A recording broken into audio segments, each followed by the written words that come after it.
Bonjour tout le monde, alors nous voici de retour pour un une palette de look, pardon, et aujourd'hui on vient vous présenter la Vis 3.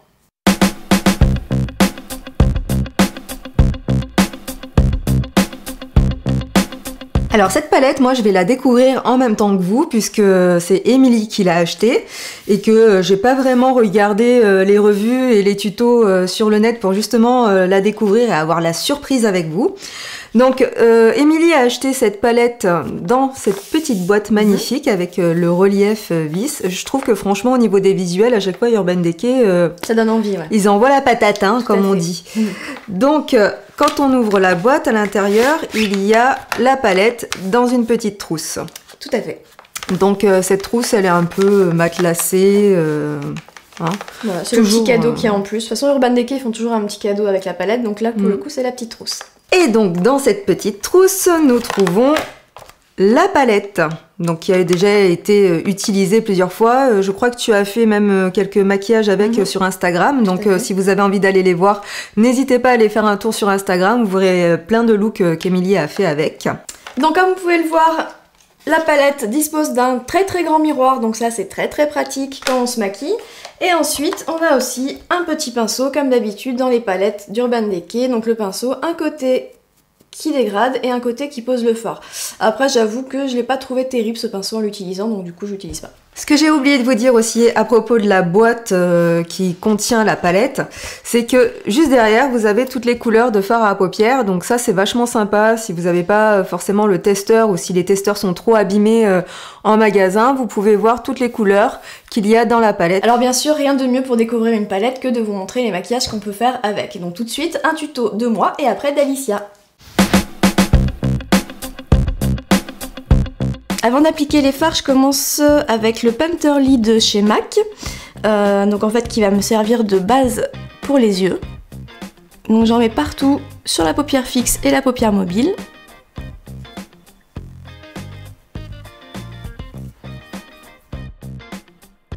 J'en mets aussi au ras de cils inférieur.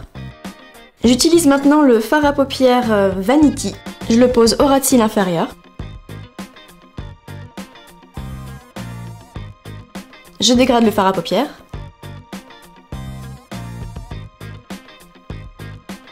Et j'applique ensuite le fard à paupières Vanity, toujours sur la paupière mobile, avec un gros pinceau. Donc pensez à bien plaquer le pinceau sur votre paupière pour éviter les chutes. Là il y en a eu 2-3 mais c'est pas dramatique, ça se rattrape.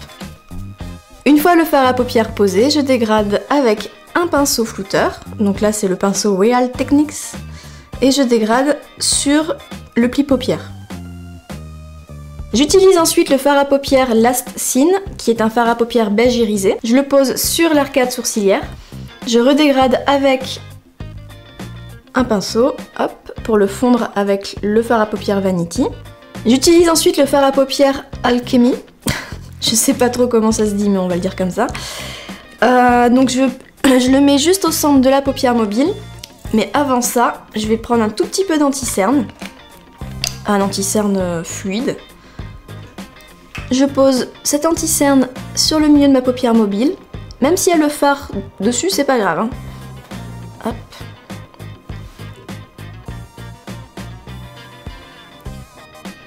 Alors, vous pouvez faire avec un anti-cerne ou avec une base pour les yeux, c'est exactement la même chose. Ensuite, je prends le fameux fard Alchemy et je le pose là où j'ai appliqué l'anti-cerne. Et ça permet en fait de bien faire ressortir le fard framboise. Donc là j'hésite pas à remettre des couches pour bien consentir cette nuance de framboise sur la paupière mobile. Je reprends mon fard à paupières Vanity et je réintensifie au coin externe, au coin interne et sur la structure. Et je monte petit à petit le fard à paupières sur la paupière fixe parce que j'ai une grande paupière fixe. Si vous avez une paupière fixe un peu plus petite ou petite, évitez de monter trop haut et de ne pas toucher le sourcil surtout. Il faut toujours qu'il reste un point de lumière sous le sourcil. Donc là vous voyez la différence quand j'ai réintensifié le fard à paupières Vanity et de l'autre côté, là où je ne l'ai pas réintensifié. Donc je réintensifie maintenant le contour de l'œil. Donc là malheureusement le fard à paupières foncé revolver et pas assez pigmenté et pas assez intense quand on l'utilise sur un phare. Donc là par exemple j'ai posé 2 fards et si je pose le fard à paupières revolver par dessus, concrètement ça se verra pas énormément. Donc du coup j'utilise l'Aqua Cream noir de chez Make Up For Ever en base et ensuite je vais dégrader avec ce fard à paupières revolver.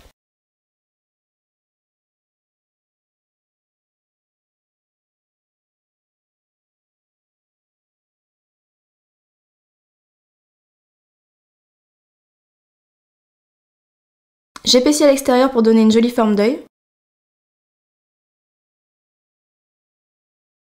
Je fais la même chose au ras de cils inférieur.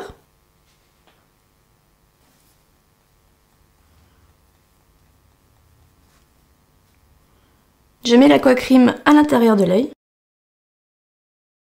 Et pour finir, l'indispensable mascara. Et voilà le maquillage terminé. Donc comme d'habitude, j'ai fait mon blush et ma bouche hors caméra. Donc là, j'ai utilisé le fard à paupières Vanity, Alchemy, Last Scene et Revolver. Maintenant, place au maquillage d'Alicia.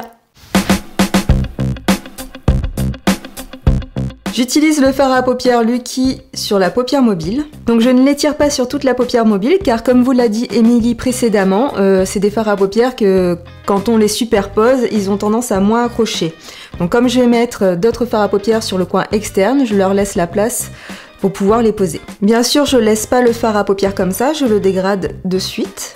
Je prends ensuite le fard à paupières Dragon et je le pose à côté du fard à paupières Lucky. Bien sûr, je n'oublie pas de dégrader les 2 couleurs ensemble. Et si je perds de l'intensité, je rajoute du vert.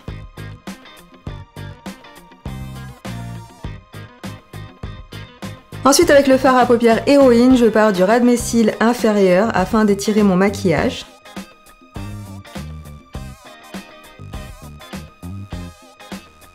Et je me sers ensuite du trait que je viens de faire pour me donner la direction de mon maquillage. Donc je pars du trait et je ramène le bleu vers l'intérieur de l'œil.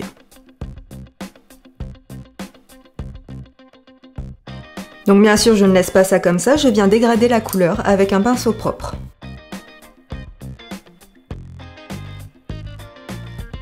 Je réintensifie encore un peu plus le coin externe de mon œil avec le fard à paupières Héroïne et je le ramène au ras de mes cils supérieurs pour créer un eyeliner.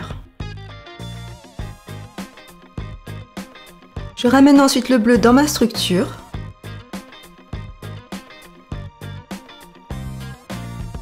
Et je dégrade. Et je continue à étirer le bleu. Je reprends le fard à paupières Dragon pour créer un dégradé de bleu et de vert sur le ras de mes cils inférieurs. Je vais maintenant prendre un produit de chez Kiko qui est le Long Lasting Stick Eyeshadow pour mettre du bleu sur ma muqueuse.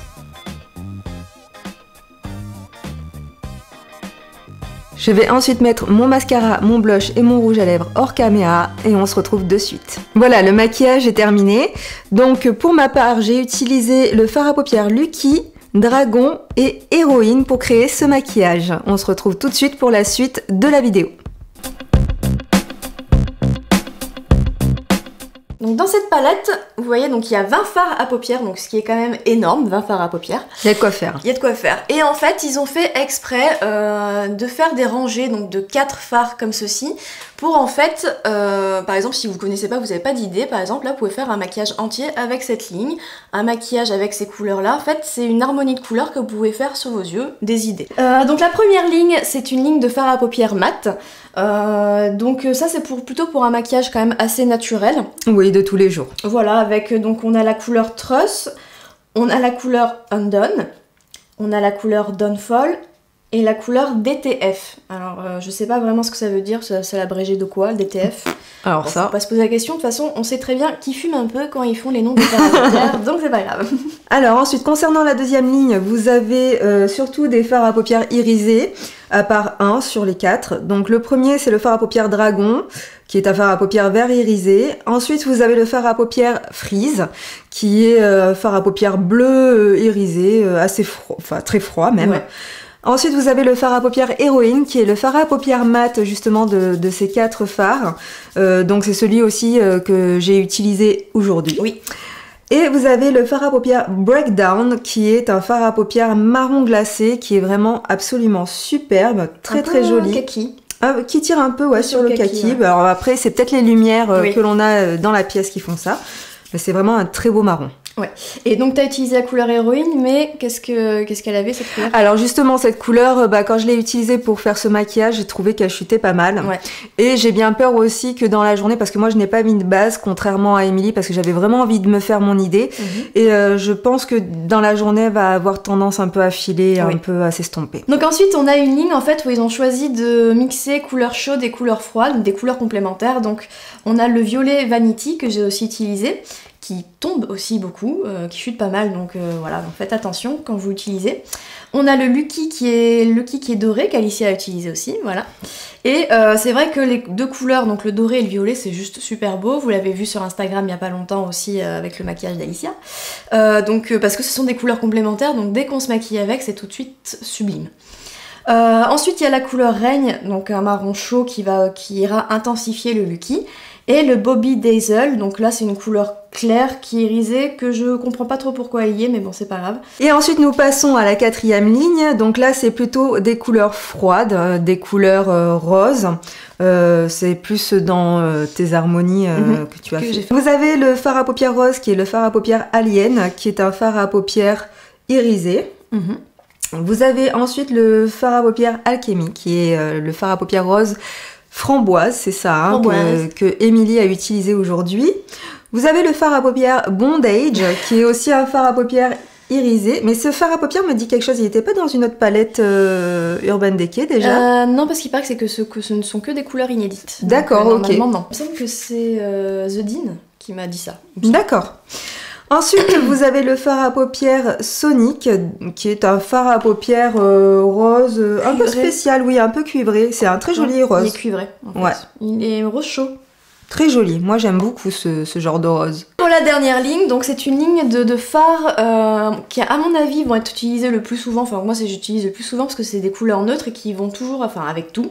Donc, on a le Last Scene, c'est un beige irisé. Donc, lui, ce qui est bien, c'est que vous pouvez l'utiliser avec tous les maquillages que vous faites parce que c'est une couleur qui est neutre, qui va apporter un point de lumière sous la carte sourcilière, mais qui se dégrade avec absolument tout. Donc ça, ce fard là, moi je vais l'utiliser souvent, enfin j'utilise déjà pas mal souvent. Ensuite il y a le Angel, le Défi et le Revolver. Donc Angel et Défi c'est deux gris taupe un peu, ouais le gris hein. Oui, le taupe en fait c'est plus une couleur je pense qui est un mélange entre le marron et le gris, non? C'est ça hein. Voilà c'est ça ouais. Donc l'Angel c'est plus un peu vers le taupe, alors après le taupe ça... C'est un peu une couleur particulière, donc chacun a un peu sa définition. Défi qui est la couleur la plus intense, et Revolver donc qui est le noir de la palette, donc ça c'est bien parce qu'ils ont pensé à en mettre une. Donc tout seul ça va, il est assez intense, mais comme je vous le disais dans le tuto, si vous essayez de l'intensifier sur un fard à paupières que vous avez déjà posé, vous aurez du mal à le plaquer. Donc quand c'est comme ça, il vaut mieux utiliser un crayon colle en dessous, en base, ou un aquacrim, etc. Et après le dégrader avec ce fard. Je trouve que c'est un noir qui tire beaucoup sur le bleu, parce que je vois là, quand je l'ai mis sur ma main, il a tendance à se dégrader dans le bleu. Et concernant cette dernière ligne, pardon, je trouve que c'est vraiment des couleurs que vous pouvez aussi utiliser pour le soir pour faire un maquillage sophistiqué. Et avec ces couleurs-là, vous êtes sûr de ne pas vous rater. Bien sûr, après, libre à vous de mixer les couleurs, de jouer avec, il faut tester, vous amuser tout simplement, hein, voilà. Pour cette palette, il y a énormément de points positifs. C'est vrai qu'elle est bien parce qu'elle est grande, déjà il y a ce fameux grand miroir, et les 20 fards à paupières, donc je pense quand même que vous en avez pour votre argent. Exactement, et je trouve que les couleurs proposées dans cette palette sont vraiment originales. On peut passer vraiment de quelque chose de très neutre à quelque chose de très coloré, donc ça c'est vraiment très intéressant au niveau de la palette. Alors moi concernant cette palette, je trouve le design très joli. J'ai pu voir par-ci par-là vite fait que certaines personnes n'aimaient pas du tout, mais moi je trouve qu'elle fait très années 80, style Los Angeles, tout ça. Elle a eu pas mal de succès quand même hein, sur Instagram, elle ressort bien en photo. Ouais, moi je trouve qu'elle est très photogénique et elle est vraiment super jolie. Les couleurs qui sont proposées sur cette palette sont vraiment magnifiques. Ouais, alors on connaît pas la vis 1 et la vis 2, non. Sincèrement. Je n'ai pas entendu du bien de ces deux palettes. Ah oui ouais, il paraît que ça tenait pas assez, que ça tombait beaucoup, etc. Mais que cette vis 3 apparemment prend bien, enfin détrône les deux autres, donc tant mieux. Et bien sûr, on a cette petite trousse qui est super adorable. Donc là, c'est ce qui est bien, c'est que par exemple, quand vous partez en voyage, vous la mettez dedans, la palette, et là au moins elle est protégée. Ou sinon, vous servez de cette trousse comme trousse de toilette, etc. Donc ça, c'est super chouette parce que des trousses, quand même, ça coûte assez cher. Donc, oui. Autre point positif, ces fards se dégradent absolument parfaitement. C'est-à-dire que c'est impossible de se faire une barre, enfin de se faire des barres avec. C'est vraiment, si vous le faites, chapeau, parce que même nous, on n'y arrive pas. Donc voilà, donc ils se dégradent super facilement et ça, c'est bien pour les débutantes en particulier. Alors en premier, déjà le prix, hein, c'est pas donné, 49 €. Bon, même s'il y a beaucoup de fards à l'intérieur, qu'il y en a 20, vous faites quand même une bonne affaire, faut dire ce qui est. Mais c'est vrai que sortir presque, 50 € pour une palette. 100 €, c'est quand même énorme. C'est ça. Ouais. Donc bon, après, on sait qu'à Sephora, on a toujours la chance d'avoir des réductions, donc autant profiter de vos réductions quand vous en avez. Ensuite, autre point négatif, c'est le fait qu'ils chutent pas mal ces fards quand même. Il y en a, alors pas tous, mais quelques-uns chutent pas mal. Donc si vous n'êtes pas à l'aise avec le fait de vous maquiller les yeux, peut-être faites-vous les yeux avant le teint. Et aussi le fait que c'est indispensable de mettre une base sur les yeux pour moi. Oui. Pas photo, donc soit une base sur les yeux, soit un paint pot, soit un anti-cerne qui est pas poudré, etc. Mais sinon ça tiendra pas. Bah, c'est ce qui prouve que pour moi ce sont pas des fards excellents. Si la qualité est bonne, normalement vous n'avez pas besoin de paint pot ou de base ni quoi que ce soit, à moins que vous ayez des paupières très très grasses, ce qui n'est généralement pas mon cas. Je sais que moi c'est comme ça que je m'aperçois de suite si un fard à paupières est bon ou pas. Alors oui, ces fards à paupières chutent beaucoup. Après, ceci dit, ce sont des chutes qui pour moi sont très faciles à retirer quand même. Oui, c'est vrai. Hein, souvent dans d'autres fards à paupières justement qui sont de meilleure qualité et beaucoup plus pigmentés, si on a tendance un peu à se louper et à faire des chutes, là c'est beaucoup plus compliqué à retirer. Après, moi personnellement en tant que pro, j'utiliserai pas sur des clientes parce que je sais que ça tiendra. Enfin, j'ai peur de la tenue en fait, donc je prendrai pas le risque. Et aussi cette palette, c'est bien aussi pour celles qui aiment s'amuser avec le maquillage. C'est vrai que si vous êtes débutante mais que vous aimez plutôt le naturel, vous pouvez faire des choses naturelles, mais c'est vrai qu'il y a quand même des couleurs super sympas, donc ça serait dommage d'acheter une palette si vous n'utilisez pas le dragon vert, le frise bleu. Voilà, donc il faut quand même aimer s'amuser avec les couleurs. Et voilà, nous avons terminé de vous présenter cette palette. On espère que ça vous a plu et que ça vous a été utile. D'ailleurs, cette palette est une très bonne idée cadeau pour les fêtes de Noël. Tout à fait. Et en parlant de fêtes de Noël, nous allons bientôt vous proposer les tutos coiffure et maquillage de fête. N'oubliez pas que nous avons aussi un compte Instagram sur lequel vous pouvez aussi retrouver des maquillages que nous ne vous proposons pas sur le blog. Donc n'hésitez pas à aller y faire un tour. Bye bye!